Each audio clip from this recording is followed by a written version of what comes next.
Hi, my name's Emily Rose Adams. Welcome to Presently Presents. It's not what you know at times, it's who you know. I definitely try and make as many contacts as possible.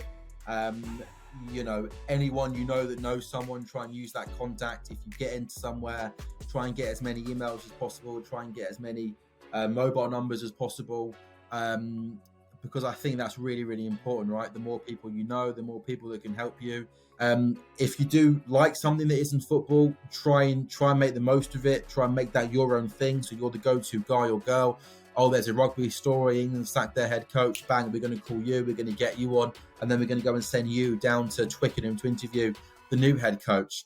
I'd also say just try and enjoy it. I think this job, it can be long hours, it can be unsociable hours, but this is the best job in the world, so try and do it with a smile on your face and be happy. And I definitely think if you have that enthusiasm and stuff, I think more and more people will want to help you, will want to give you opportunities.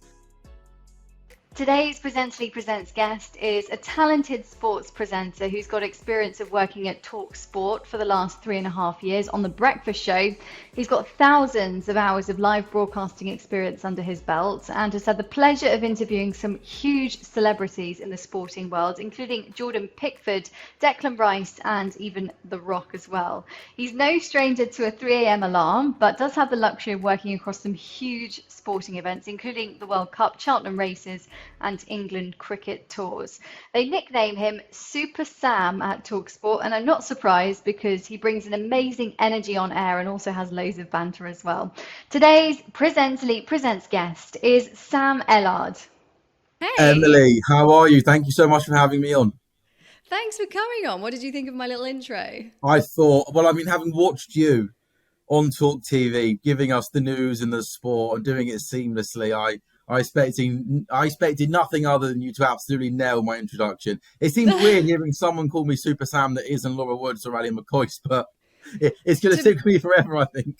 Oh, I mean, I love it. And to be fair, I mean, I saw it on your Twitter bio, so I was like, I'll steal that. Sounds great. Yeah, it's a lovely nickname. As you can tell, I think I did a lot of good things on The Breakfast Show. Maybe nailing a creative nickname for me wasn't one of them, but we went with Super. It was either Super Sam or Single Sam, and I think I preferred Super Sam.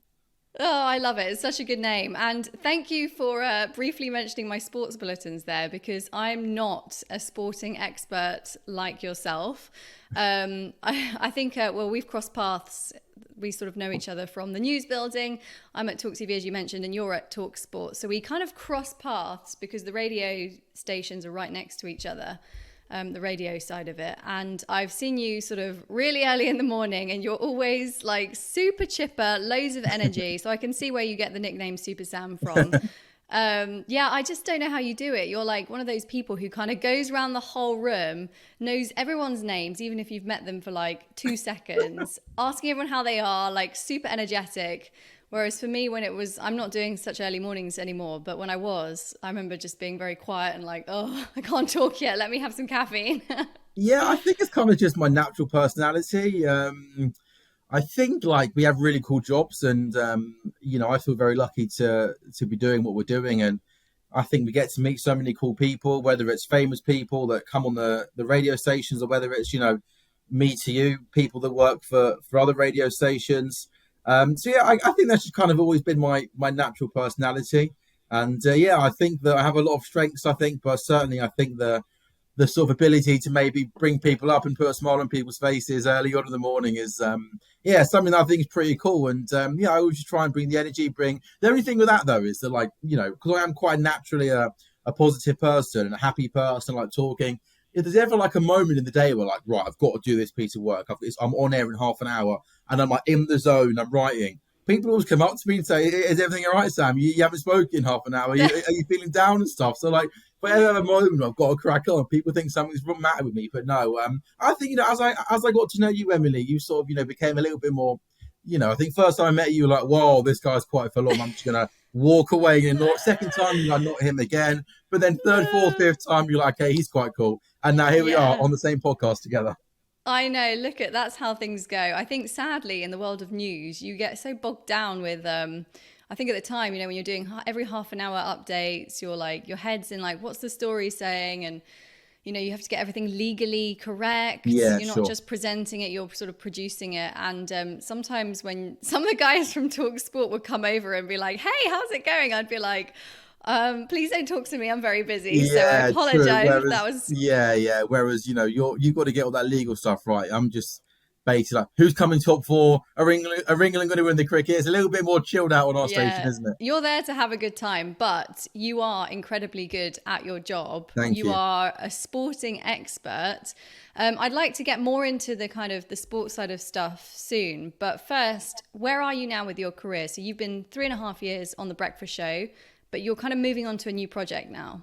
Yeah, so actually, I had the most amazing 3.5 years working on the TalkSport Breakfast Show. I started off very briefly as an assistant producer, and then I was very lucky that I got given the opportunity to become part of the show, kind of the third voice, the presenter's friend. I'm sure we can talk about that a bit more in detail soon. But yeah, there's going to be a slight change for me, starting from now, really, or started kind of last week, where I'm not now going to just be kind of solely working on the Breakfast Show, which was predominantly what I did.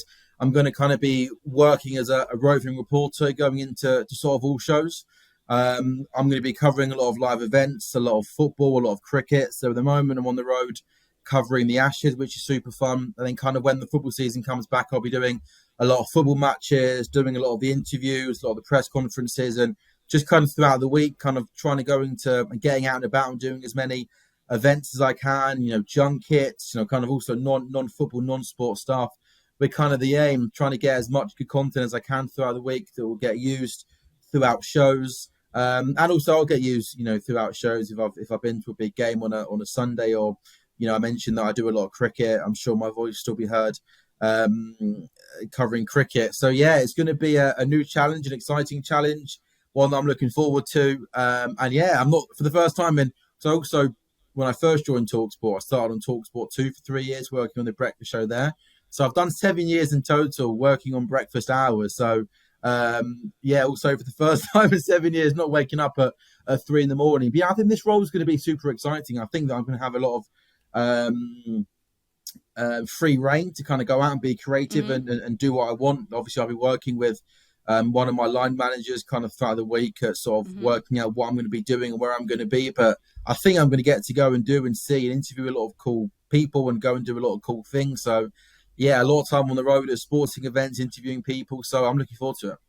That sounds like, I mean, if you love sports like you do and you're an expert, this sounds like the ideal role, because even being in the studio, yes, you have the banter with the other presenters and you're there with the team, but actually you're going to be able to go to all of the best events that are out there that you would be wanting to watch and follow anyway. So the fact that you're going to be there in person, speaking to these amazing, sports stars, is like, if you could have told yourself maybe 10 years ago, this is what your life will look like, would you believe it? Or, how do you feel?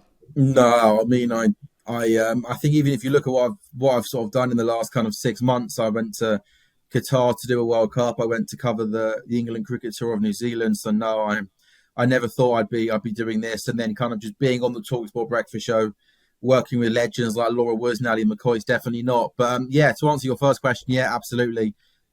It's going to be a lot of time going to, I've kind of had already my the football season incredibly starts in just a month's time. I've already had kind of my list of games I'm going to be covering, and that's super exciting, like going to the big Premier League games. But yeah, absolutely. I think when you're a young kid and you, I remember I spent every Saturday afternoon, there's a show called Gillette Soccer Saturday where Jeff Stelling at 3 o'clock basically is telling everyone the scores and stuff going across the country. And I used to sit down as a young kid with my own pen and paper, and I basically mute him and kind of just mimic him. And that's kind of, I was doing that as a young kid. And yeah, if you had said to me that sort of 10 years down the line or 15 years down the line, I'd be doing this, absolutely not. And that's why, yeah, this new role is going to be really cool, going to hopefully as many big football matches and sporting events as possible, and hopefully getting some good content.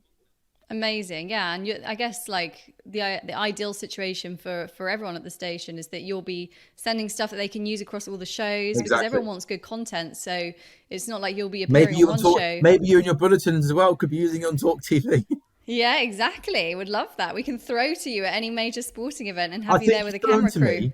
once before. Do you remember where that was? I remember. Was it Good. Wimbledon? Yes, Yes. last year at Wimbledon. Very good. It was last year Wimbledon. I have a feeling it was like day one and you were there Yeah, it talking to was people day in the one. Yeah, queue. Yeah. You were amazing. I remember everyone. So yeah. we, You're we too received kind, Emily. we received the file and then we were like downloading it and getting it into our bulletin. All the producers were like, he's amazing. Yes, Oh, this is no just what way. we Really? need. Oh, Yeah. that's So we, super we cool. need more of you. We'll make this happen. We'll get some TV appearances going on. Now, I'm going to hold you to that. That's on tape. That's on video and audio. So I'm going to hold you to that. You heard it here first. Yeah, so you mentioned that you did some producing as well. Was that kind of your way into the broadcasting side of things? Because a lot of people start out as a producer and then they kind of get an opportunity to go on air and it grows from there. Is that how it worked for you? Yeah, exactly that. TalkSport 2 launched about 20, or I should know this, I think 2015. And I got an email address for the guy that was running it. And yeah, I started off as an assistant producer. TalkSport 2, because it was such a small team, as it kind of went on, a lot of people ended up getting opportunities on air, through to kind of at times, that's the kind of way it worked. But I then kind of got the opportunity to go to Talk Sport, and yeah, I started off on the breakfast show as a producer. And I think something that was really really good for me and really helpful for me, and kind of if anyone is looking for advice, one of the things I would say is if you like a sport and are knowledgeable about a sport that isn't football, be great at that, because everybody can do football, everyone can talk about football, everyone loves football. But I think for me, doing cricket, I think if you walk through the TalkSport office, probably 99% of people's number one sports are football. Maybe a lot of people don't even like cricket, but because TalkSport were doing a lot of cricket tours, that kind of, and I love cricket, that got me the opportunity to go and do cricket, and it got me the opportunity to do stuff on air. I was doing interviews, I was doing hits into shows back at TalkSport, so I was kind of being an assistant producer on the breakfast show.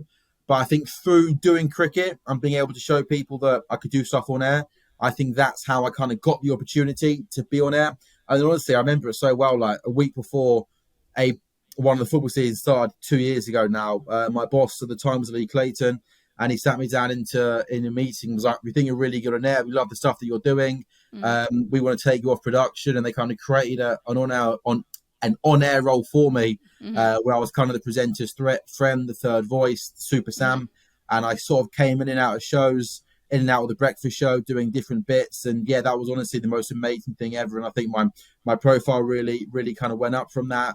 Being on the breakfast show, working with people like Laura Woods, Nadia McCoy, Snell in Brazil, and Ray Parler. But yeah, 100%. I think kind of getting that breakthrough, getting that opportunity, showing people that I could do stuff, came from doing cricket.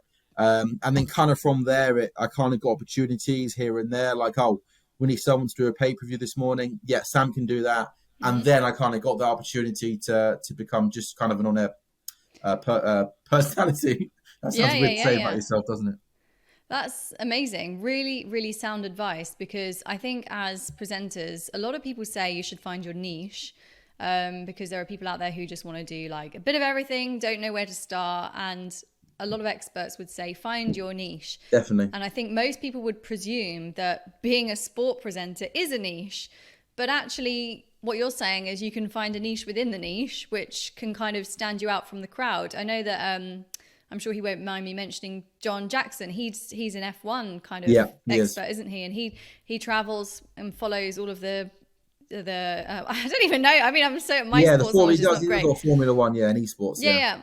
And he basically is like a voice on TalkSport, and he's kind of grown his sort of career through being an F1 expert. So I can see where you're getting at. I think that's really sound advice. What would you say about women's football? I'm just curious, because I think a lot of female presenters are coming into sports now more and more. And obviously, I mean, I was reporting yesterday that women's football could become a £1 billion industry in the UK. Yeah, that's true. So do you think that is a good in for potentially some female broadcasters? Yeah, definitely. Funny enough, had someone call me a couple of weeks ago who was 18 years of age, a girl who was coming into TalkSport to do some work experience. And yeah, that's exactly what I said to her. I said 100%. She was very, very passionate about women's football. And I said, great, be great at that, because women's football is becoming more and more popular. There's a World Cup coming up in just a couple of weeks' time. With TalkSport sending a few people out to cover the tournament. Obviously, we'll be doing a lot of stuff as well. People in London. But yeah, 100%. On TalkSport now, we do commentaries of the WSL. We have reporters that go and do pre-match interviews, post-match interviews. As I said, England have obviously had so much success over the past couple of years. There's more and more interest in that. More and more people going to watch it. Records have been broken in the domestic game over the last year. So yeah, 100%. I mean, for women, but also, for men as well. If it's not just women, if you like it, if you follow it, 100%. It's becoming more and more popular. We've got a show on TalkSport 2 just dedicated to it. So yeah, 100%. That's really good to know. Really good advice. Maybe if I was starting my career again, I would think about women's football and go from there. Yeah, well, it's not too late, Emily. It's not too late. I just have to, I would have to scrub up a bit. I feel like when I used to do the sports bulletins, I would work with a producer and we'd really try and nail the details. But when it's not your speciality, especially the names, for you guys, it all rolls off the tongue. These really tough names in football, in tennis. Have you ever had a mayor on air where you've just got someone's name wrong? All the time, yeah. So I don't do that. Doesn't look right. Sound right. Yeah, I know, exactly. And you write it phonetically. I actually do think I've got a lot better at, just with experience, being able to kind of just do it quickly. But when I first started, I would be reading every syllable like really slowly to try and get the names right. Which actually takes me to my next question, because everyone at TalkSport, it's abundantly clear that you're all like experts, super fans of whatever niche it is you're covering. You don't play music on the station like a lot of music radio. So when you're broadcasting, you're obviously talking for hours at a time, talking to each other, or you might be doing a solo piece.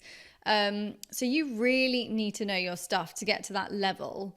How do you get to that level where you have the confidence to be on a talk sport radio station where, there's you might throw to some content. So for instance, some of the presenters will throw to you reporting or whatever, but a lot of it is quite stripped back. It's quite bare. That's a lot of hours to fill. How do you get to the point where you feel you can do that? Watch loads of sport. I think it's as simple as that. Like, probably from the age of 7, 8 up to now at 26, when the football season's going, I'm watching 10 games of football a week, like religiously, not because I feel like I have to, but because I want to. Mm-hmm. I think you get knowledge, insight. That'll be the first thing. I mean, it might sound like a really basic piece of advice, but how do you get knowledge and feel able to watch sport? I watch football. I watch an unbelievable amount of cricket, among other sports as well. Then obviously I say reading, newspapers. I mean, we obviously get given 1,000 newspapers, don't we? The News UK building. I feel like I pick up loads of insight and loads of knowledge from, journalists that are covering a specific football team religiously, so they know more than most. So read what they're saying and pick up knowledge from that. And then as well, as I kind of got a little bit older and I got into radio, I'd listen to radio, and you learn stuff from different presenters, but you learn stuff. So how do you? Yeah, I think by watching and reading, but mainly watching as well. I think I guess if you're passionate about sport and you want to be on the radio talking about it, you must obviously love it, and therefore, I think watching it, talking it with your mates is probably the answer, I say. Yeah, I mean, that's really good to know. And I guess it is kind of a straightforward answer, but I guess people would tell if you're not really, across it, or you didn't watch, but you're pretending you did or whatever. I think most listeners, will be watching almost as much as you would. So they would probably notice. Yeah, 100%. You'd be amazed by if you're, when you're sat at TalkSport on air, you've got a screen in front of you and it's texts and tweets that are coming in immediately. So if you text in 81089, which is the TalkSport number, it appears on the screen immediately. I mean, if you make one slip up and you say Arsenal's next 3 games are Villa, Man United and Man City, and it's not, it's Villa, Man United and Tottenham, within a minute, you've got 10, 20 people texting in and being like, no, they're not playing Man City in 3 games time, they're playing Tottenham. So yeah, 100%. People are quick to pick up on things. And as well now, especially, a lot of things go up on social media. So yeah, 100%, if you make a mistake, people are quick to let you know. That's funny. I mean, quite a lot of pressure, but it means Yeah. you got to do your homework. And I guess in your personal life, it means you can never be told off by your partner for like watching football because Yeah, well, it's I've never part had of a your job. girlfriend actually, Emily. Hence the single Sam nickname. So maybe that's the Oh, reason why. Maybe that's the reason why I'm single, because I spend my whole life watching football and cricket and even darts. There's a darts tournament starting this weekend, and I'm looking forward to watching that all weekend. that's amazing. So would you say it's like a deal breaker in terms of your next relationship? Have to be supportive of your watching sports?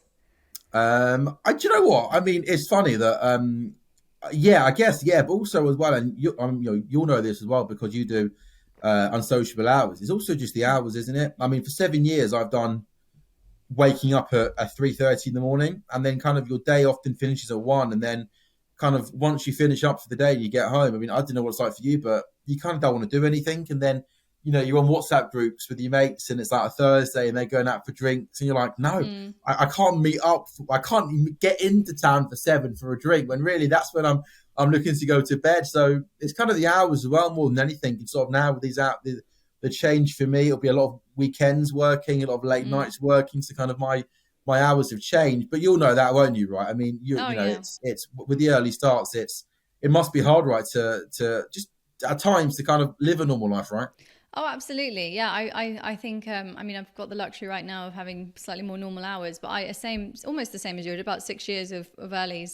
And Yeah. it definitely gets to you. How did you find it sort of day to day? What was your routine when you were getting up early?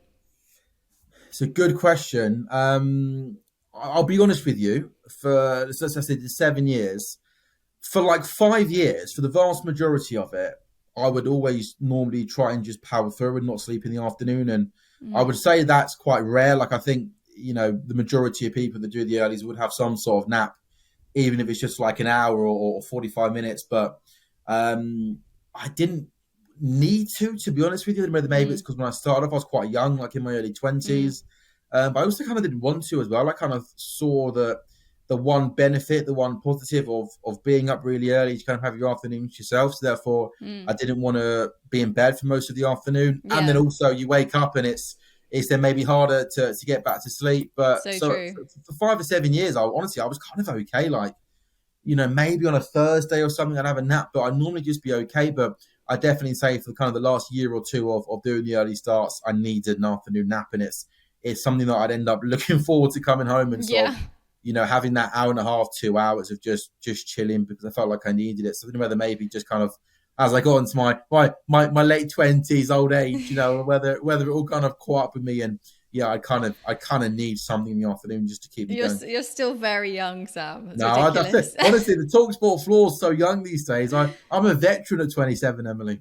That's ridiculous. That is ridiculous. But yeah, there is a fine balance for the breakfast show presenters out there. Of you need to get home and nap very quickly because, as you say, if you leave it too late, you're absolutely destroyed for the night. Like Yeah. you can't get to sleep, and then you've basically had like a terrible night's sleep and then a 1 hour nap, and it's just yeah. Well, There are were you a days napper? I feel with breakfast. There are days where you're loving it. There's a vibe in the morning which you can't explain. So you get in and it's like a buzz of like, we're all in this together.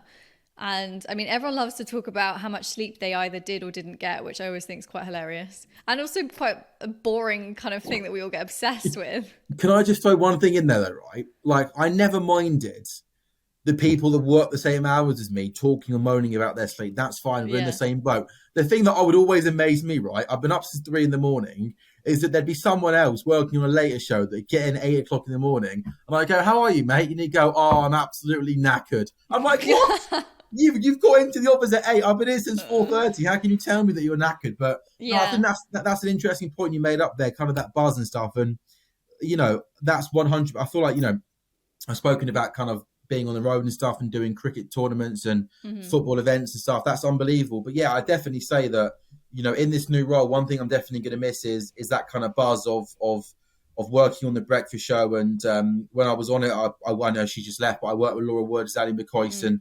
and Alan Brazil predominantly. And yeah, there's a special buzz, and I think there's a special connection and relationship that you have with your presenters, and also as well, Mm. most importantly, your producers and stuff. And yeah, it feels like you're all kind of in the same team, kind of with those hours, but also working on, literally getting up, coming into work in the morning, getting paid to talk about football before you go on air, going on air talking about football, and then when you're off air, you'd carry on the conversation talking about football. So yeah, I think working on a show, working with the same team, putting together fun sections, good interviews, rants, and so much more. That's something that I'm going to miss because we had such an amazing team. I had such a great relationship with producers, Laura and Ali.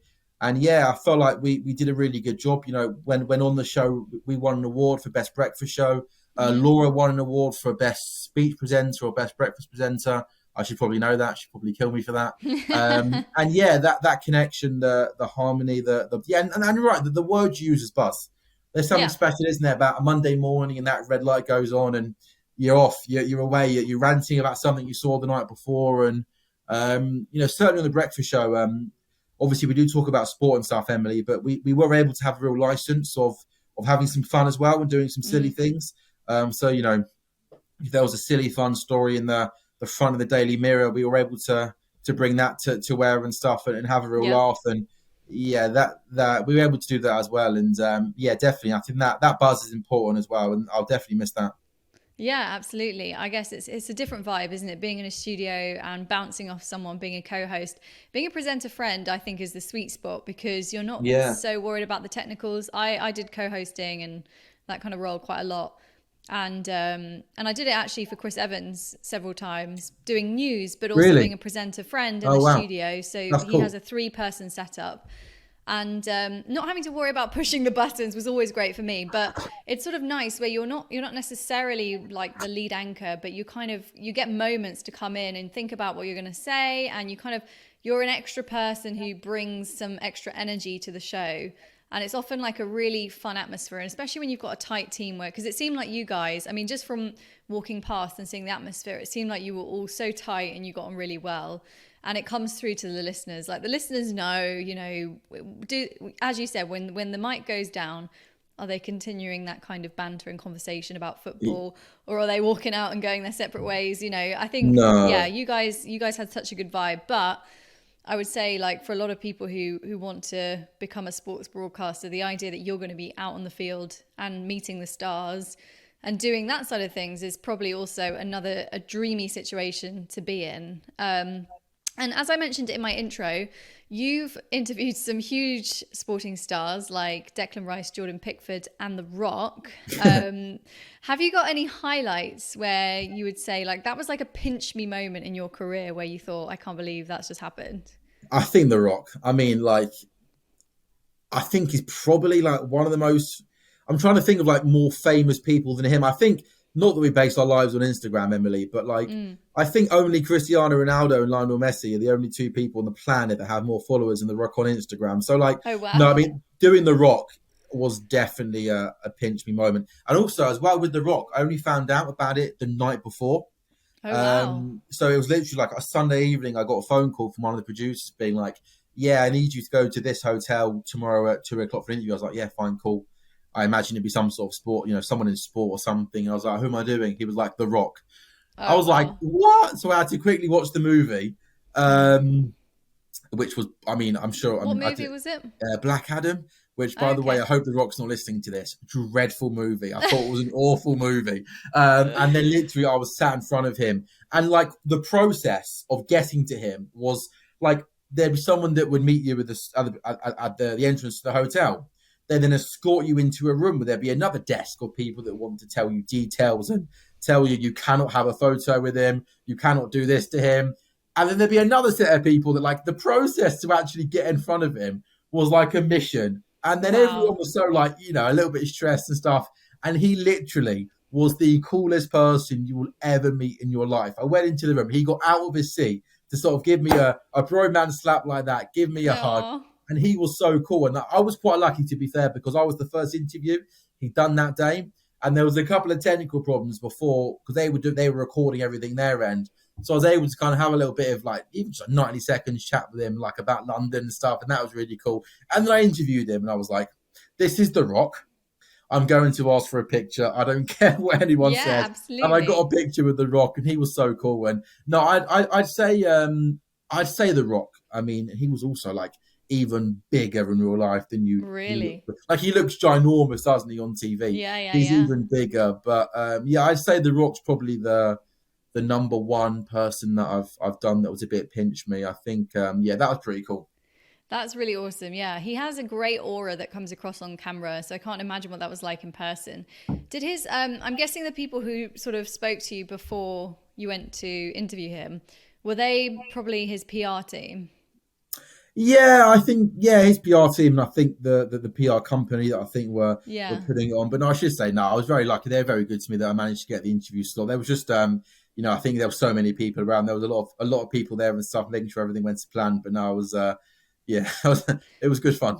Yeah, I mean, those press junket situations, we've interviewed a couple of people who have done them on the podcast, and they sound like a really intense environment because you've got lots of people, as you say, you've got to get through. There's lots of people in the room. It's not just you and the star.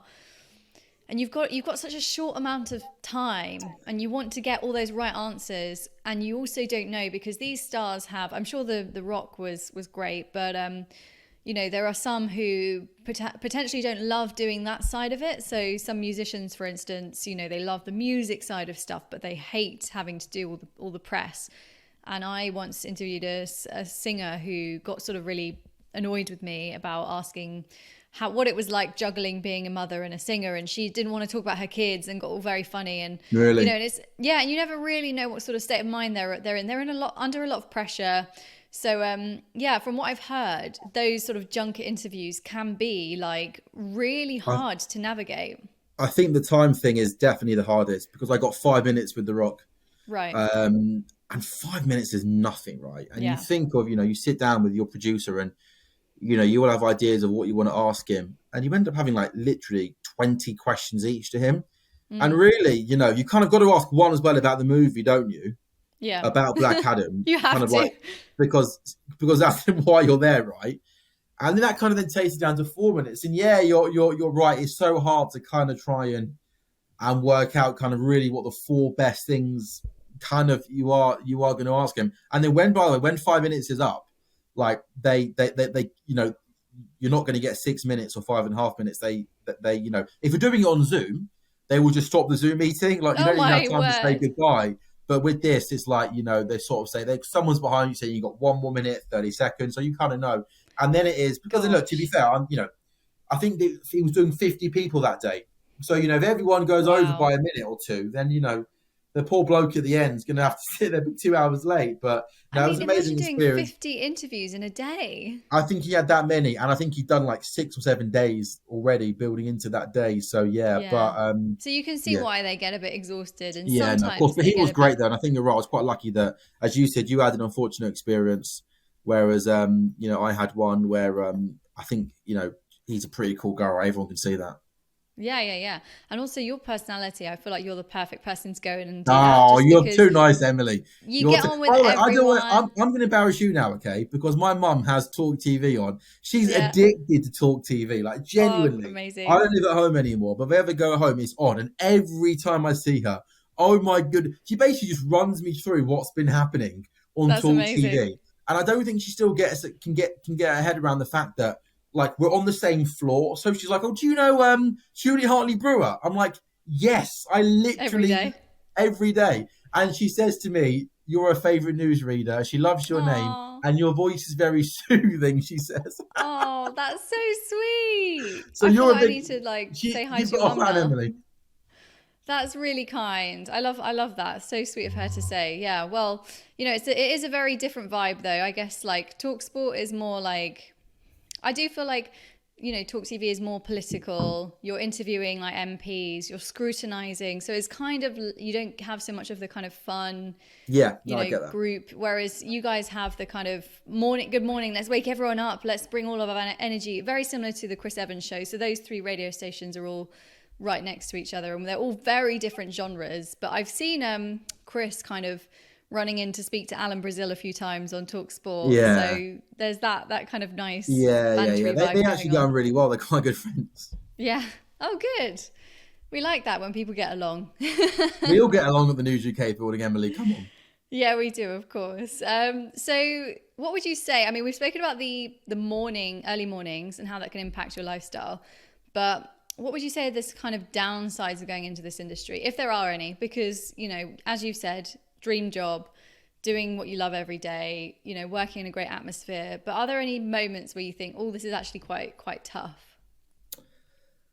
I'm gonna have to say, like, this is literally the dream job for me. It's everything I've dreamed of doing since I was a young kid. So I feel incredibly lucky, incredibly grateful for being in this industry and all the amazing opportunities I was given and have been given at TalkSport. So like, there's no negatives to kind of the no, but the only thing maybe two things that I've found challenging at times. When I first got given the opportunity to kind of become Super Sam and that presenter's friend, it kind of went from, you know, not no one really knowing who I was, and then bang, I was kind of like a big part of the show. Kind of, you know, one morning it was like, wow, here's Super Sam, he's part of the show, and then that kind of became a thing. And maybe the only thing, and this, like, I'm not saying I got loads of it, but maybe the odd social media comment that was, you know, a bit hurtful and stuff. Yeah. You know, I think certainly as I got into the role and, you know, people you know, knew what I could do and what I was doing and stuff. It definitely got less and less. But yeah, maybe at the beginning, the first couple of weeks, you know, you get tweets and stuff like that from people with perhaps not nice comments, and maybe that was the only a negative. And we touched on a little bit. Again, I'm not complaining because I love doing breakfast, and, you know, hopefully one day I can go back to the breakfast show. But we did mention the early starts. I guess at times it can be a little bit challenging and maybe stop you from doing certain things that normal people with normal hours would do. But as I said, I don't see that as a negative because I wanted to do breakfast. I want to be on breakfast. I love the breakfast show. But yeah, maybe, you know, social media. Yeah. Again, I'm not saying I got loads of it. Certainly as you know, for the back end of it, absolutely not that much. But maybe when I first it's weird, isn't it? Because I feel like people don't like change, and that's what it is really. Like, it's just when someone new comes in, even if they're amazing, a lot of people kind of have this knee-jerk reaction of it's not what, you know, how it was before. And we had that actually when we launched the bulletins on TV, when they first sort of visualized them. And yeah, we all got trolled a lot when it started, just like complaining about our hair or complaining about the way we were standing. And it's just stuff that's so petty, but there's nothing you can do about it. And unfortunately, it is one of those things, isn't it? You just have to accept with the job. Definitely. And you're right. Always the things they pick up on, like real small things that like really don't matter. Do you know what I mean? And you end up just getting used to it. And then you kind of end up being like, oh, it's like the same 3 people that are sending the same. Yeah. You know what I mean? It's like you sort of think, I've got 20 of these. Like, it's the same 3 people. And then you kind of end up blocking them. And then, you know, so yeah, maybe just because it's not something that I'd have ever had before. And then I kind of had a bit of it for a few weeks. I was like, wow, okay, this guy doesn't think I'm very good. That's going to upset me. And then you realize, you know, you go on Instagram or you go on WhatsApps and people tell you, you know, how much they like you and stuff. And you kind of the small percentage that you get on Twitter to other great stuff on Instagram and people WhatsApping you, is you kind of end up not really caring that much about it.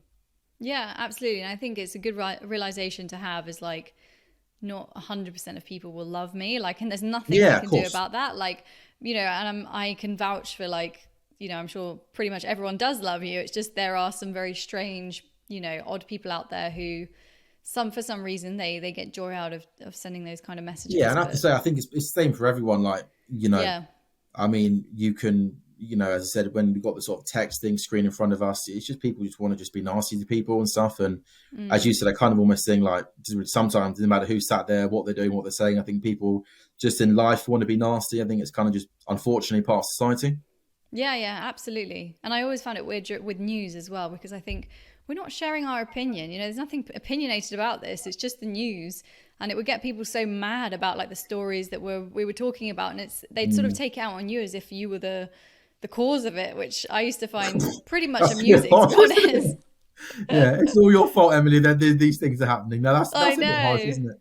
I know, it's ridiculous. How could anyone hate Emily Rose Adams? That's outrageous. Oh, that's too sweet. Thank you. So for those, I know obviously you've got to go soon. Is it the Ashes you're covering?